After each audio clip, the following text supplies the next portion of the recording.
entrepreneur skills as well. Obviously, then you will take some initiatives, and it depends upon your backup as well. It was earlier, it was okay if anyone traveled to Western countries. At that time, industrial revolution was there before 15-20 years, and they started some sort of small level business. And right now they are already stable and they are having a good position in the market. But in this current situation, at the right time of this era, it's not so easy for any new guy to accommodate himself without having some backup, without having some initial investment.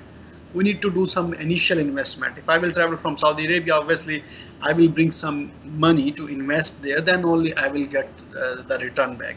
Right now the situation is that if you have money, if you are in your country, Pakistan, Saudi Arabia, anywhere, you can invest and you can get the return from that one. If you don't have the investment, it is really difficult. It's impossible. Up to certain couple of years, it is impossible for you to sustain and initiate the business. Otherwise, if that is also one reason, if you will be having, I will be having some enough money, then I can do invest there.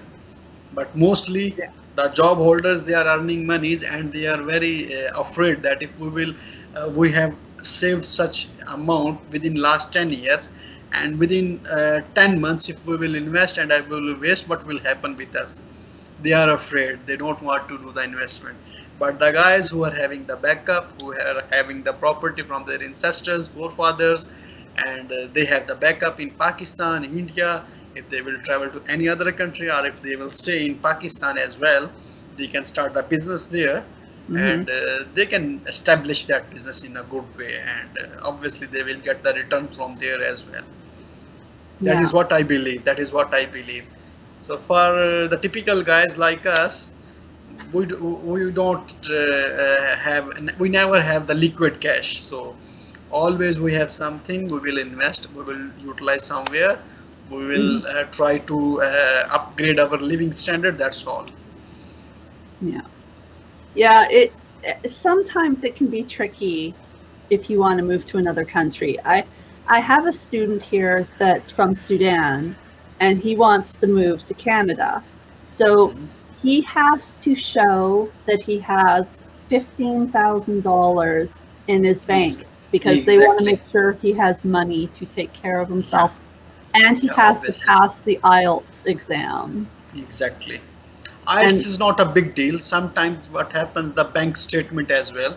So they can get the fake bank statement as well. They can get from the bank like 15,000. The bank will give them for 1 year, and they need to pay $20,000. So bank statement is not an issue. The basic thing is that they need to search a proper university which is cheap and which they can support and they can afford. Because once he will reach in Canada, he need to take care for everything. He need to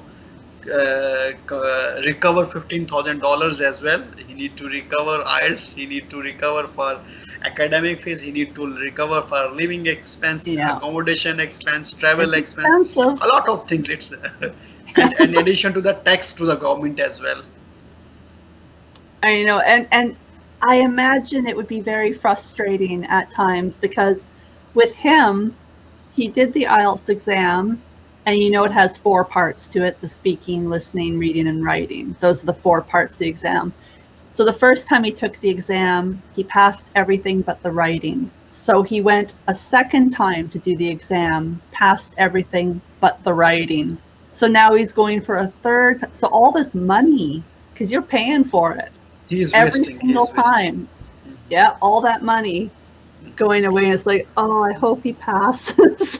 I think he might be hitting for the 6.5 each, or overall 6 or 6.5 I think overall. It's 7 that he's needing. Maybe he's looking for a good university in Toronto, no? Well, I think he went to school. He works as a pharmacist or a chemist. I know some countries call them chemists. And yeah, I think he has to get 7 in each category, and he's getting 6.5 in the writing. So he's like really close to passing it, but he doesn't pass it. So moving to another country, you need to be focused. You need to really work hard at that. Exactly. Yeah. Well, what? So